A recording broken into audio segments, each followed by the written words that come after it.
Alright, in this video I'm going to be experimenting with soft takeoff and landing using acceleration and speed limiters combined on the CM2s that I've got here. I'm not going to dilly-dally with the basics, just going to dive straight in.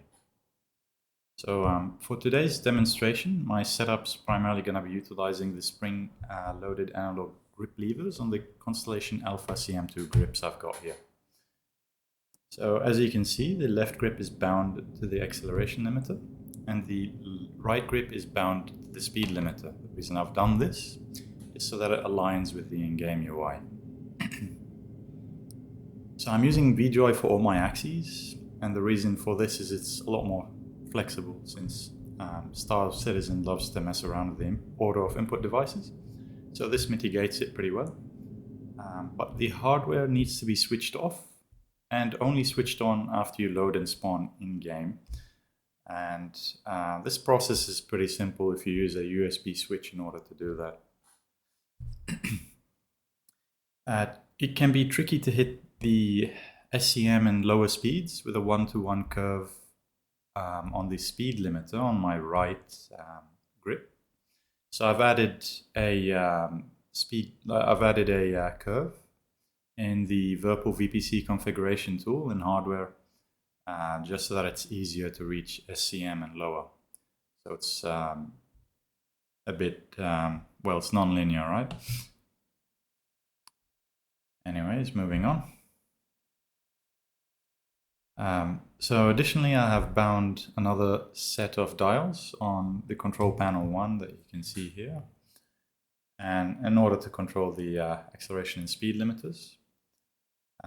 In a nutshell, the dial on the left is controlling the acceleration limiter as well, and the dial on the right is controlling the speed limiter. Now what I've done is I've merged these two hardware axes into a single virtual axis, and the lowest of the two is selected. This is handy when I want to set a speed cap or an acceleration cap in situations that require delicate maneuvers and the like. So for instance, transporting sensitive cargo, performing delicate positioning in space, or flying in formation at a set speed limit. Alright, so I've set this up in Joystick Gremlin, as you can see here. And you can see the end result demonstrated in the video. So for this video, I'm only demonstrating landing and taking off in coupled mode. It's much easier in decoupled mode to make the landings look nice and smooth, since momentum is carried through. But with coupled mode, it can look a bit janky because it tends to stop the momentum instantly when you don't provide any input. So there are some perks to coupled mode. It's a lot less mentally draining. You don't have to focus as much when using it. It's a lot safer because the ship stops the moment you stop input. And the momentum is basically cancelled in directions that the user does not apply thrust on. Now, coupled mode landings, even though it's a bit janky, right, it's a bit hard to make it look smooth, can still be done with the help of gravity, right, and the acceleration limiter. So the trick is, if you figure out at what acceleration limit gravity would pull through, you can essentially make the ship descend at a very slow rate, right? It's a lot less janky than thrusting down, because it's going to apply the maximum thrust when you're trying to go down, essentially. Landing gear deployed. Even if you're on decoupled mode, at least with my grips, right? It's a bit hard. I haven't set any curves or such to make it go down very smoothly. You can still do it with the speed limiter, but you've got to set the speed limit very low. The acceleration limit gives you more fine-grained control, right? As you can see in the video.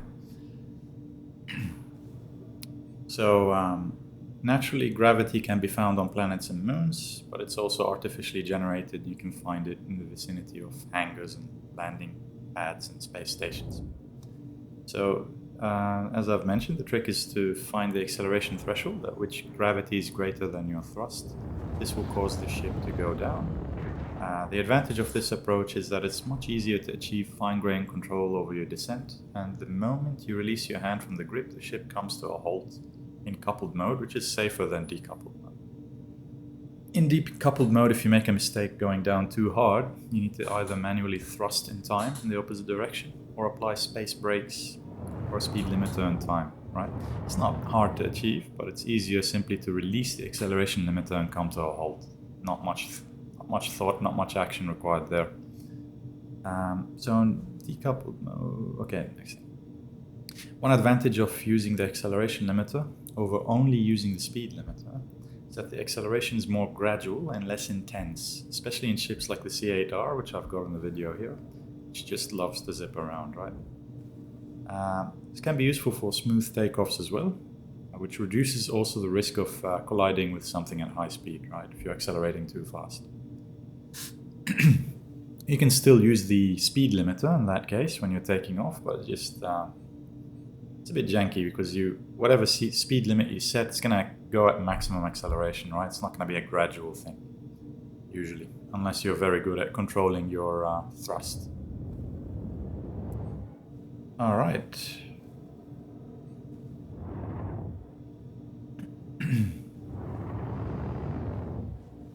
It's a bit tricky to manage both the acceleration and speed limiter simultaneously together, but if you do it enough with practice, it just becomes habitual.